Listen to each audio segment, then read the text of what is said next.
Hey y'all, it's me, Dr. Smeater. I'm Gyno Girl. I'm very excited today. We have a special guest. She is an amazing advocate for women around the world and a groundbreaking researcher. We're going to get into everything that she's been doing. This is Dr. Vonda Wright. Thank you, Dr. Wright. Thank you, Vonda, for joining us today. How are you? I'm great. I'm great. Welcome to my podcast, Gyno Girl Presents Sex, Drugs, and Hormones. I'm super excited to talk to you because you've been everywhere doing everything. And I just want to say that we had a big shout out for you. I know that you were unable to attend the menopause conference because of like logistics, but when the doc got up and she was talking about sort of like osteoporosis and muscle stuff, your whole little menopause thing, when she put up your study, we were like, yay! Oh, that's so great. I put up Dr. Vonda Wright's study on the musculoskeletal syndrome menopause, which we're going to dive deep into today. And we were at the menopause conference in Chicago, and someone was giving the talk, which actually should have been you. Could have been. FYI. But anyway, and she referenced your talk, and she's like, I had to include this because it just came out in the press. And so and she talked about at that time, and I don't know how much it's changed since then, but there were 175,000 downloads. Yes. So I'm sure it's more than that now because I'm sure everyone that didn't download it from the conference downloaded it. So let's talk. First, I want to talk to you about like what brought you into this space of, because you're an orthopedic surgeon, but you're an extremely amazing women's health advocate, which we don't always find in orthopedics, honestly. And you're women in the sphere too. Yeah. I want to find out like what brought you into orthopedics. And what brought you into the menopause space? Because what you've been doing is really groundbreaking and I think has answered a big puzzle piece for so many women that have been struggling for so long. Well, you know what? I haven't said this before, but I'm going to say it here and then hopefully we'll all say it, is that the health of a woman, whether we're talking about reproductive health or menopause health or our births or our puberty, it is a multiple disciplinary process. Yeah, absolutely. I got into this because, how I got into orthopedics, because you're right, orthopedic surgeons, we have a job to do. It is generally not thinking about the whole health of a woman. And it should be. It's generally not. But bless these guys' hearts. 94% of my colleagues were born without the blessing of ovaries. So the closest they're going to get is their wives or their mothers or whomever they're closest to who were born with ovaries. And that's as close as they're ever going to get. So they're not going to understand the power of these two little organs in producing estrogen that can really controls almost every body system. So my job and our jobs is to educate them because they don't have a lived experience themselves, right? And I'm trying, they're less receptive than the OBs are. They're like, what? What are you talking about? But they'll come, bless their hearts, they'll come. And I love those guys. But I'm an orthopedic surgeon because, in medical school, we sort out, OBs are surgeons, right? We sort out by, who thinks like a surgeon, which is assess the data, make a decision, act on the decision, versus the medicine doctors, fix it, versus medicine doctors, thank God that they are around, but they tend to ruminate over the data all day long. Our rounds are very different when we're training at 4:00. They're putting in the notes, and we've done it by 7 a.m. to get to the OR. Yeah. So I sorted into the surgeon category very early, and blah, blah, blah. My orthopedic surgery career is from 11 years old to death, people of all ages and skill levels. I'm a sports surgeon. So my work is very aspirational. So there's kind of an analogy between menopause, when the national zeitgeist, until the menopause started raising our hands and saying we can live a different way, was that Hallmark was going to send you a black rest in peace card, get your AARP card in the mail and be all mad about it. And then it was a decline to the end of the life. Right. We don't believe that in the menopause. No. And I have never believed that in orthopedics because I'm a sports doctor and my job is to continue to help you live an aspirational life. So there's this parallel, right? Right. My first job in medicine was as a cancer nurse. And so at 23 years old, when I was I had a master's degree in nursing. I was pushing chemo. I was running the Cancer Institute. I saw women in the struggle of their lives. I saw women doing hard things, prioritizing. And at 23, that leaves an indelible mark to see vibrant women fighting a battle, still trying to be the same person they ever were. And so that helped me prioritize my life. It helped me understand what's really important in the scope of life. Yep. And I tucked that away and took it with me. And then in 2012, I decided to add to my little practice Venn diagram of orthopedics and performance, aging and longevity, which is what my research is all about. I added the bubble of the health of a woman and started throwing live events and writing for women. Because here's the deal. Women make 80% of all the healthcare decisions in this country for themselves and everyone we touch. So if we change the health of one woman, we're going to change the health of her family, probably her neighbors, and then one neighborhood at a time, then one city at a time. We're going to change the way people age in this country. So that's kind of the long answer to how I got into this. And I truly believe that life after 40 is multidisciplinary. It's not just the fan and steel incision, right? It's not just what happens to our ovaries, fallopian tubes, uterus, everything else that goes on. It's from the top of our heads to the bottom of our toes. And, frankly, every tissue, every musculoskeletal tissue has estrogen receptors. Exactly. Why wouldn't we be want to understand that? Right. Right. And I think, what you're saying is truly true about the midlife woman and how she really tries to balance everything. So much gets placed on her shoulders. And I think that once she makes the decision, we've seen it just on social media, how so many midlife women are speaking, not only doctors, not only nurse practitioners, but, women who have a lived experience, who are coaching, who are doing other things. I mean, we were both on the Balance docu-series and those were our favorite monks who were just like experiencing perimenopause and decided like, we got to talk about this. This has to be something. And so I think it's true that, we're making a movement, we're making a difference. You did also say that like, it's a little more accepted in the OB/GYN community. I'll just give you an example of something that happened on a Facebook group the other day, that there was somebody who was complaining, someone in the OB/GYN group who said that, they were concerned about, everyone thinking everything was related to perimenopause. And she actually mentioned, oh, even my patient's chiropractor said that her shoulder was because of menopause. So I guess like anyone over 50 is about them. And I was like, yes, your chiropractor is awesome. Good chiropractor. Well, in Asian cultures, the frozen shoulder, which probably this chiropractor is referring to, is called the 50-year-old woman problem. Well, duh. Now what happens to 50-year-old women? We lose our estrogen. So yes, absolutely. It was so funny. I was like, well, and it was kind of like they were like almost like, denigrating the chiropractor in some capacity. But I was like, wow, this is amazing. Like your chiropractor gets it, Yeah. I think that's the hurdles that we're trying to overcome at this point. But I did reference your article and give it to them, so that was hopefully Thank you. But I think that just the whole idea of like, what is this musculoskeletal syndrome menopause, and when did you make the connection? I mean, you said the Asian culture denoting the 50-year-old female shoulder.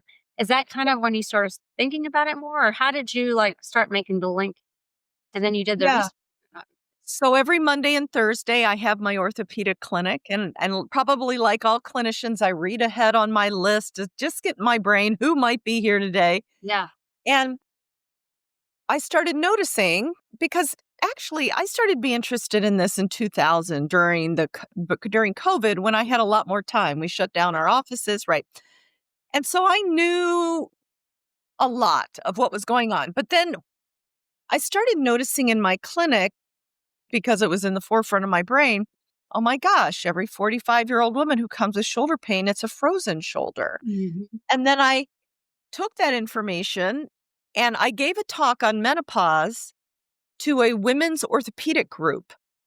And out of that, the chairman of Mount Sinai in New York, Dr. Lisa Galatz, invited me to come do grand rounds. I hadn't named it yet, but on the musculoskeletal effects of menopause. What is menopause? And she brought the physiatrist and the rheumatologist and the orthopedics.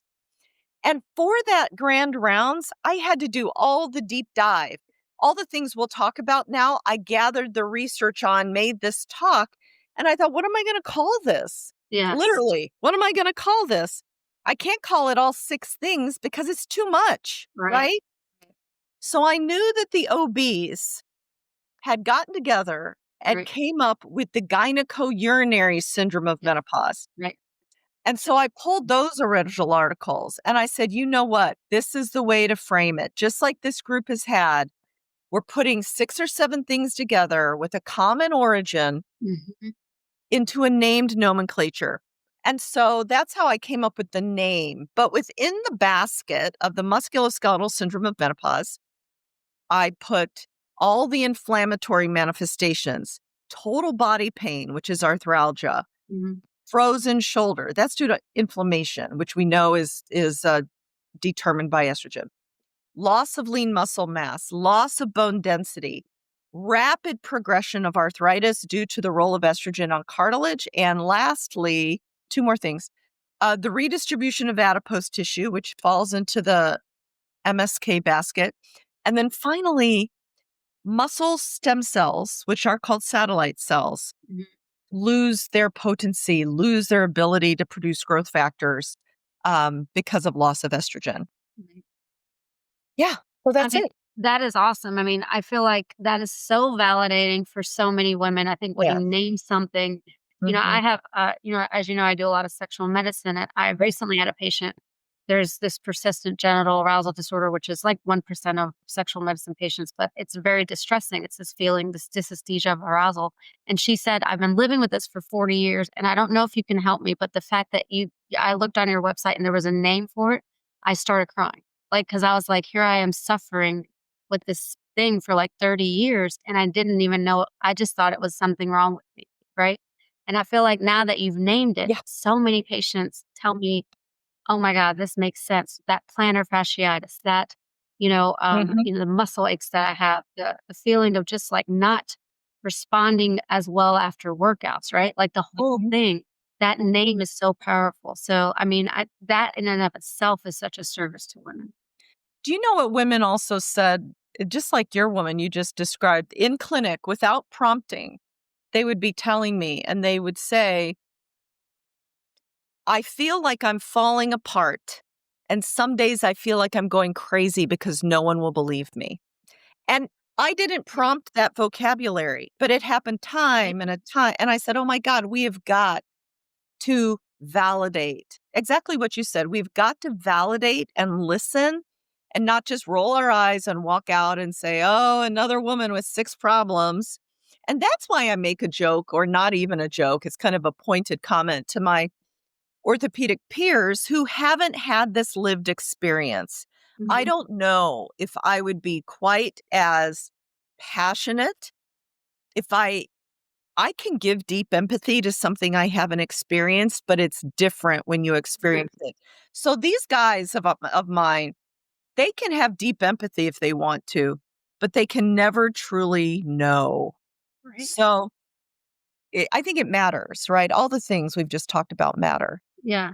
I mean, I'm just saying, like last year, as I've entered perimenopause, that was one of the first things I had. I was like, my knees, I'm a runner, and like, what is going on with my knees now? And I was like, oh, Vonda, you're. But now you have to lift weights to help my knees. Yes, I'm lifting now. So, but like for sure, like I think that was like, one of the, and if you ask the right questions to patients, they tell you, right? Right. Tell us how, you've been doing a lot of talks around the country. You go on a lot of podcasts. What's been the overwhelming response by some of the naysayers, I would say? Like, I just told you an example of one of the OBs that were like, oh, everyone over 50 has like, menopause shoulder. Like, whatever. Well, you know what? Yeah, I don't try to argue with people. Nothing I'm saying is made up, right? Right.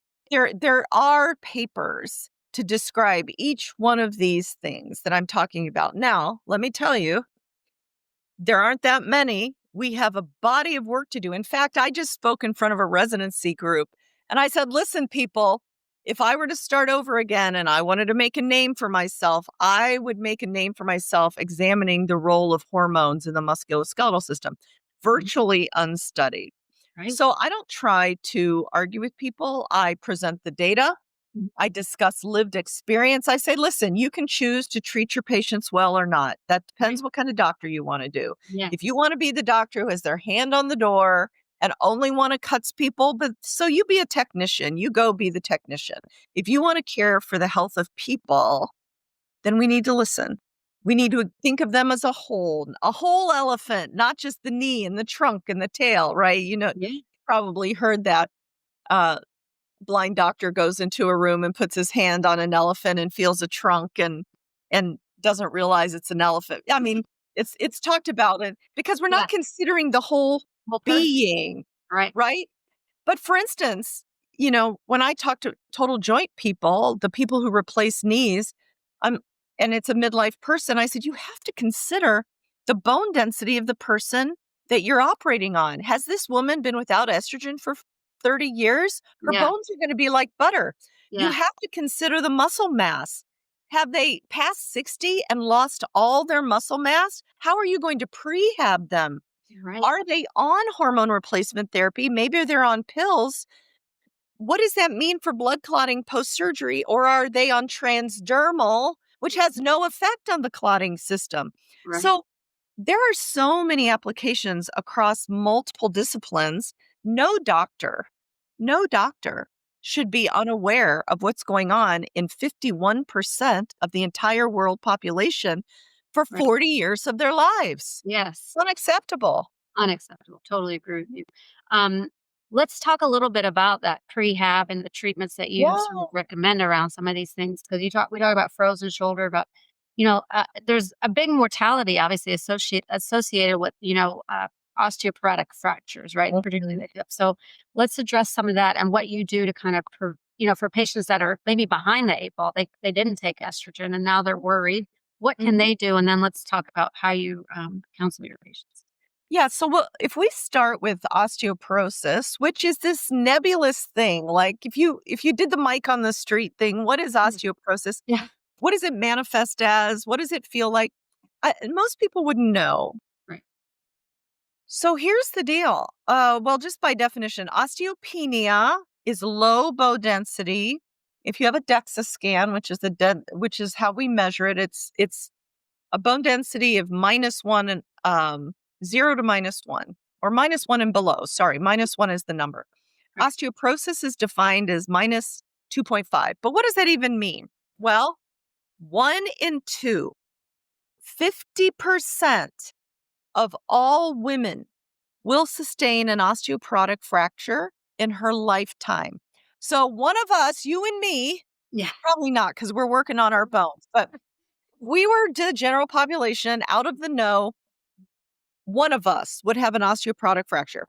70%, if it's a hip fracture, 70% of all hip fractures. So everybody out there, think of their Aunt Minnie, think of their grandma. Everybody knows somebody that's broken their hip. 70% of those happen in women. 50% of the time after that happens, they never return to pre-fall function. They're not living alone. They don't get to stay in their house. 1 in 3 women, because of frailty, end up in a nursing home, and 30% of people after a hip fracture die. So I don't know if you think that's a serious problem, but it is a serious problem. So how do we get in front of it? Well, I want to talk about this in a lifespan way, because probably some people listening to you are still in their 30s, right? We lay down bone optimally until we're about 30. So I'm seeing an entire generation of young women who are coming to me with low bone density, either because they've given into the myth that women have to be the size of my pinky to be valuable, and they never laid down enough bone because they never fed themselves. Right. Or maybe they were athletes all their lives. We're 53 years into Title IX, which equalized the playing field for men and women in sports. Yeah. But they were so athletic and had such low body fat that they never had periods. I mean, women go 6 months, 9 months without periods. And now OBs are very sensitive to that. They're putting young girls on birth control to try to build their bones, frankly, regulate their periods. But without periods, you don't have enough estrogen. You're not laying down bone. And so, for women in the audience listening, if you are in your 30s, now is the time to get after it. You must pound the pavement. You must lift weights. You must eat enough food, protein in particular, to build better bone. If you're already in your 40s, right, this time where you're turning into perimenopause, well, you have some hormones left. It's not too late. Same thing. We must do impact exercise, which includes jumping and marching and running. We must begin to lift weights. If we haven't already, we need to lift weights. We need to get enough protein, 1 gram of protein per ideal pound. And we must be thinking about supplementing with vitamin D plus K2, 500 milligrams of magnesium a day, and then get your calcium from your food. We have to think about it because here's what happens. When estrogen gets low enough and we are in the really end stage of our perimenopause, through our menopause and for the first few years of postmenopause, we can lose 15 to 20% of our bone density. It just leaves because estrogen is such a critical regulator of the bone breakdown versus the bone rebuild process. And it happens silently. I used to say a lot, I don't say it anymore. Bones are silent until they scream. That means you don't even recognize your bones.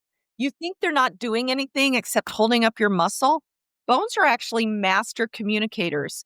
They produce hormones. They communicate from the top of your head to the bottom of your toes. Oh, and yeah, they hold up your muscles so that muscle's just not a quivering mass of tissue. So bones are talking all the time. What the problem is we're deaf. We're deaf to the language of bones until 1 in 2 women fracture and then bones scream, right? So 40s, 50s. So what do you do if you find out you're menopausal, you've lost bone density, you find out maybe you're osteopenic? What now? Well, listen, there's a study called the Lift More study that looked at a how to lift with osteopenia and osteoporosis. What that study showed was that even with women with low bone density, when they are careful, when they have been taught what to do, can safely lift in order to build muscle, in order to support bone health. So it doesn't mean you cannot. It just means let's be careful to not trip over our dog. Because here's the reality. Even though we think it happens, and I don't have the percentage, that sometimes bones get so brittle, you're just standing in your kitchen, your bone breaks and then you fall. The reality is that most of the devastating fractures that take us from able to disable are due to some kind of fall. So we have to work on our muscle and our strength and our balance so that we don't have the devastating fall that takes us from simply osteoporotic to disabled. I think that's really critical because that's why fall prevention is really big for so many patients that are already in that state of osteoporosis. Are you living in a house with a bunch of surgery? I've lost a couple of aunts to hip fractures because of falls, and most Right. of them were down the stair. And so these are things you don't think about when you're young and healthy, but it's that one slip up that can be very catastrophic, actually. So we all have to be cognizant of our surroundings and where we're living too. I was going to say, one thing about house environment people don't think of. They think of stairs, like you said, and they'll get to rugs, right? They're like, oh, I've got throw rugs all over. But you know who's the culprit? It's that little dog So true. that you got in let's say you got them when your kids moved out in the Yeah. 50s and you've had them. So now the dog's older Yes. and you're older and it's used to being under your feet. I can't Yes. tell you how many people So trip true. over their Oh little my God. dogs. So true. I know. And you trip over those little guys all the time. I know. And it's devastating for both parties. It is. Poor little dog and then poor broken hip. Yeah. Um, let's talk about some of the treatments. Like we know, you and I both know that the use of, transdermal estrogen, if you want to Mhm. absorb through the skin or if you want to take it orally because you're not getting good absorption, will help in that menopausal transition. And it'll help. And it is one of the reasons that is identified for the use of hormone therapy. Yes, it So is. that's what a lot of people don't remember or, choose to Yeah. forget is Yeah, that risk of osteoporosis, family history, concern around it is enough of a reason to go on it is. therapy. Yes. And so we're both proponents of that. What about like the people that already have a frozen shoulder, already have significant joint issues? Can Mhm. we talk about some of the treatments? I know I think I've told you my husband's an interventional pain specialist, so he's a physiatrist who does these Uh-huh. injections. But can you tell us a little bit because people always ask about some of these stem cells and other Mhm. regenerative technology? Where's your thoughts on this? Yeah, absolutely. So I'll just go through the roadmap that I give all my patients. I sit down, I write it out for them. I just don't hand them a paper because they won't read it. But if I'm writing it by hand, Yeah, they're reading. so Number true. one, every woman deserves, no matter what age, to make her hormone replacement decision. We're all sentient beings. We all have choice, and we deserve to go through our risk factors and benefits. Whether you're within the 10-year window of menopause or whether you're older, you have the right to go through your risk and benefits. So that's number one. Absolutely. Number two, if we're talking about osteoporosis in bones, family history matters. Is your mother shrinking? Right? Did Mhm, your Aunt Minnie break her hip? mhm. What about your own history?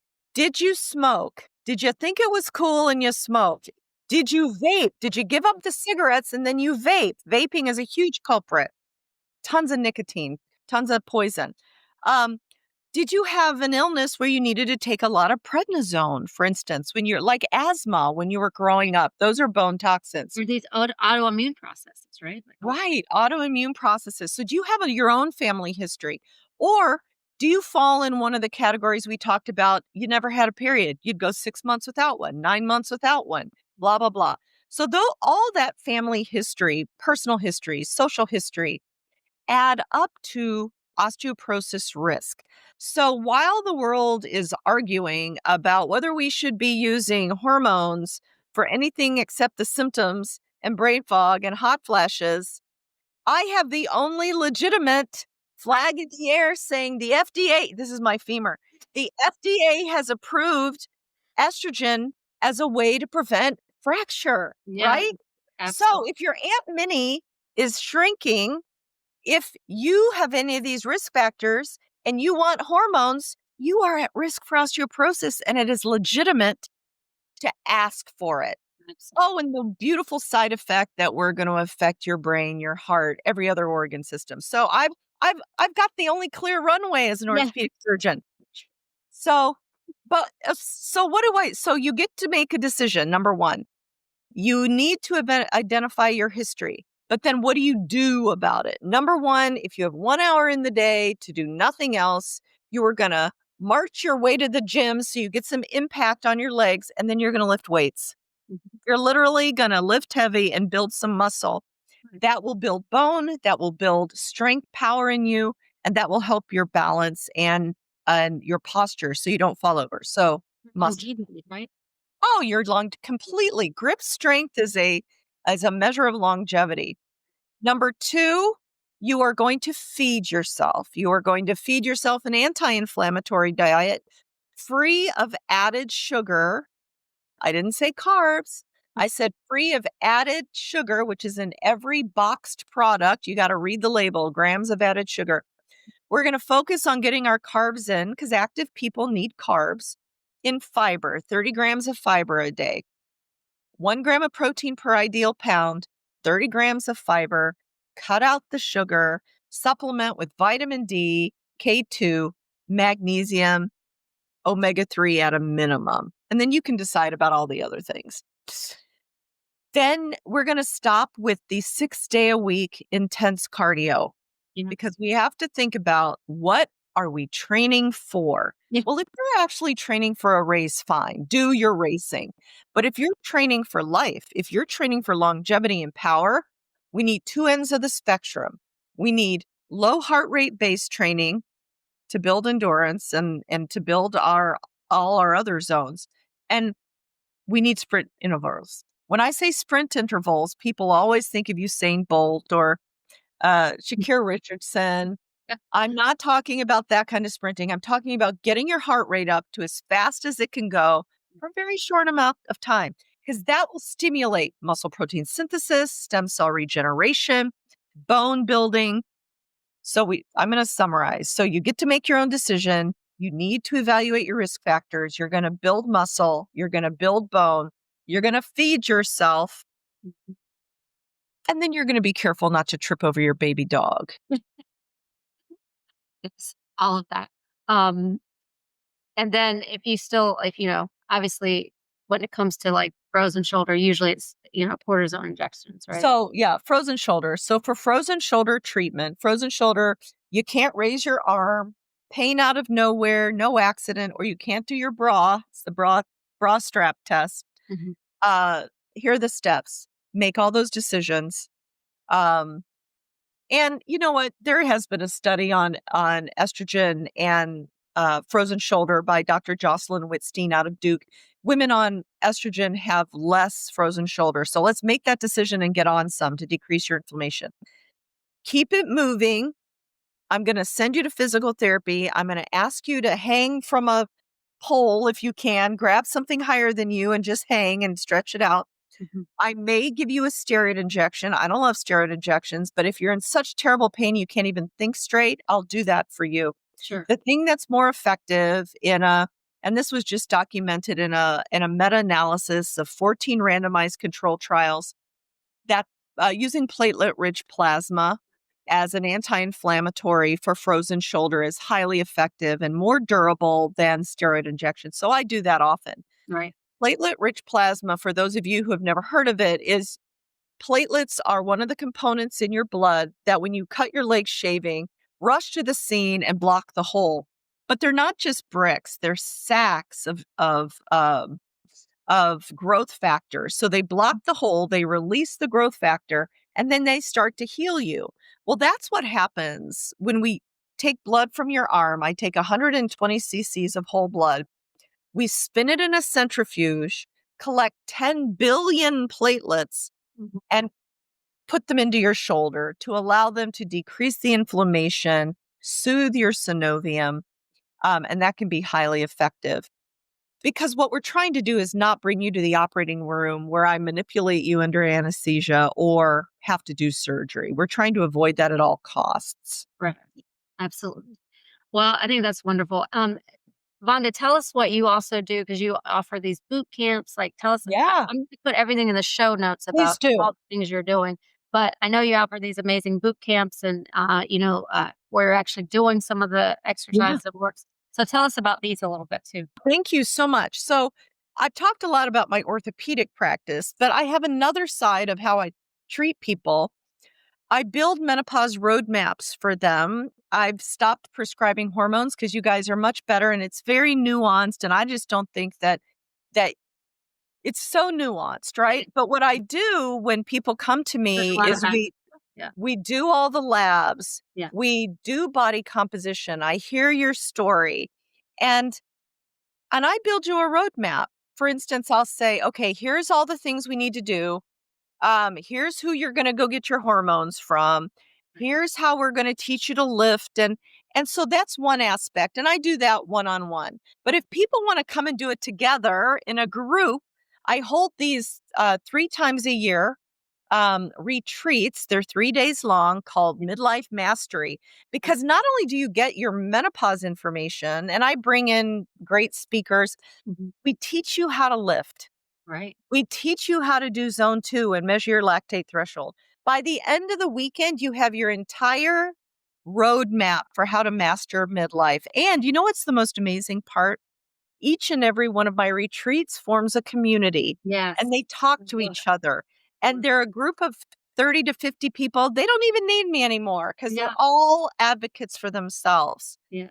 So the other thing I do besides these retreats, and it's coming up November 9th, is I hold one large event a year called the Women's Health Conversation Summit, where we just pack in uh, 8 hours of the best speakers. We talk about all the topics about Mm. what are the things that frankly kill women and what are Mhm. we going to do about it. And Right. so it's just fun to be in a big live event. And that's coming up November 8th and 9th in Lake Nona, Florida.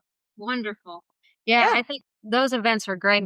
We host some in my office too, and it's just nice when people form their own little community and then they can Yeah. then talk to each other and then they talk to other people and they talk to their friends and that's the web that it forms. But I think just even like having that shared experience with somebody, like women, we love, communicating about our own shared experiences if given the right arena for it, right? Otherwise, there's so much taboo around it. No one wants to talk about it.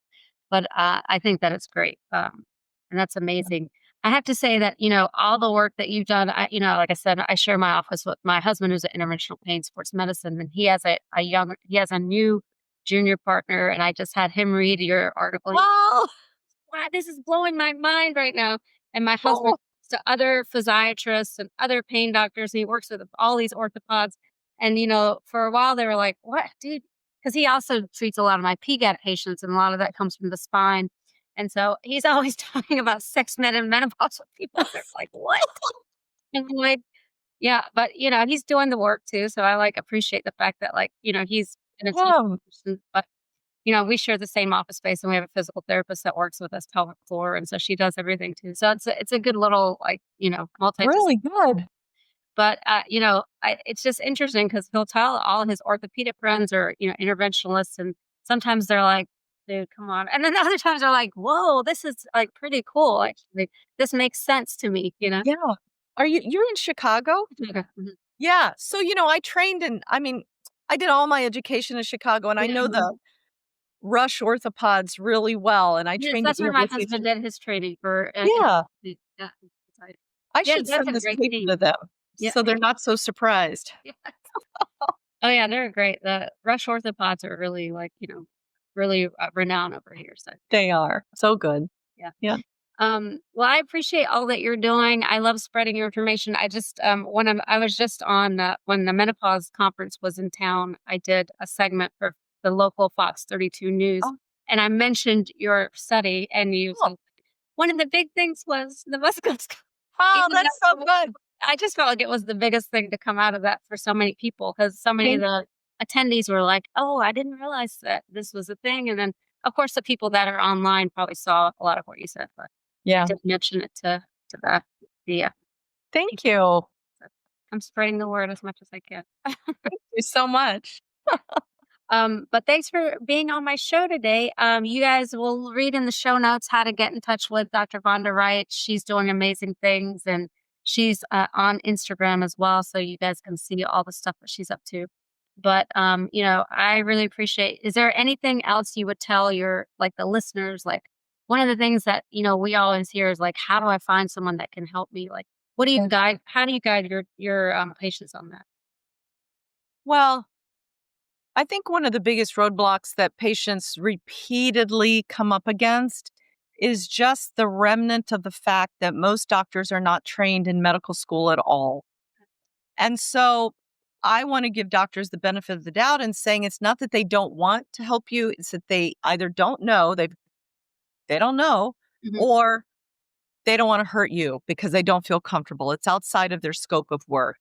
So what I encourage people do, and it is not in a mercenary way, is you have to keep looking until you find somebody that has menopause training or like me has done a deep dive and I've self-educated. It Right. is okay to sever your relationship with a doctor that's not working. It's a relationship and it's not about pleasing your doctor. Right. It's about finding the help you need. And so if you want to stay with your PCP or your OB-GYN and they don't know this, well then Just supplement. find one of the menopause who can, do one of the online services. You can keep the doctors you love, but you're looking for an additional service through one of the women's platforms that can support that. It's okay. I want you to know it's okay. You're not going to that's not because you hate your doctor that you're seeking help outside of it. And I always say, like for me, I'm here to educate so you can advocate. But the reality is, at the end of the day, no one's going to save you. You have to like really invest in your own health. You And do. so That's what we have to do as women. That's what everyone has to do, really. But I think women actually try to help their partners a lot. So at least you have that. We always joke that, if you have a work wife, I wish we had a work wife and ever No, right. that I help could us. use one. Yeah. Yeah. But thank you again, Dr. Vonda Wright. You're amazing. I love everything you're doing, and I appreciate you being on my show. And hopefully, the listeners have, found some validation in everything you said, and know where to get some help when they need it. Well, And if thank you you want to, so much. and if you want to join her, the information is going to be on the show notes. How you can join one of her midlife mastery retreats. But I'm Dr. Samina Rahman, Gyno Girl. Thank you for joining me on Gyno Girl Presents Sex, Drugs, and Hormones. Remember, I'm here to educate so you can advocate for yourself. Please join me next week. Have a second, please subscribe to this podcast. I'd love for you to be a follower and learn as much as you can about the things that we're going to talk about with all the people on our journey. Please review us on Apple or Spotify or wherever you listen to podcasts. These reviews really help. Review us, comment, tell me what else you want to hear to get more information. My practice website is www.cgcchicago.com. My website for Gyno Girl is www.gynogirltv.com. My Instagram is Gyno Girl, so please follow me for some good content. Additionally, I have a YouTube channel, Gyno Girl TV, where I love to talk about all these things on YouTube. And please subscribe to my newsletter, Gyno Girl News, which will be available on my website. I will see you next time.